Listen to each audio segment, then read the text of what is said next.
看宜兰县五吉乡的水门的附近，有一个互渔船出入的小型的码头。最近有人指控讲，有私人游艇业者长期拢甲船停伫这个码头，嘛已经影响到渔船的出入。县政府是表示讲会要求业者都要限期1个月来改善，无的话会以水利法来处罚。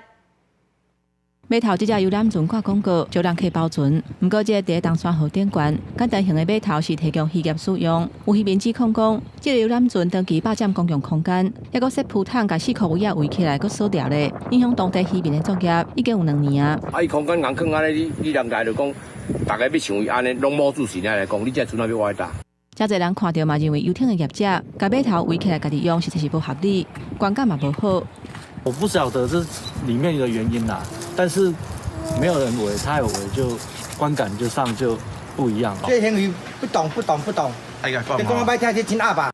渔民指控讲，游艇这个行为已经2年啊，县府今年还阁办2届会勘，不过问题拢无解决，因为简单型的渔港无下用渔港法。县府讲，车厂会勘了后，认定游艇的业者家己用铺桶甲围扎的行为已经违反水利法，会依法处理。 按照水利法63条之5，它是未经许可私自设置。那相关的法则就是我们会请他限期要改善拆除。如果没有拆除的话，按照水利法的规定是可以按次处罚。洪指控业者讲有配合拆掉，不过测试迄天还阁有部分的设施无拆。县府依水利法的规定，要求游艇业者限期1个月来改善，甲现场恢复原底的面貌。若无改善，会按处罚1万以上20万以下罚款。 若阁无改善，县府会去甲违规的设施拆掉，而且依法甲业者讨拆除的费用。记者综合报道。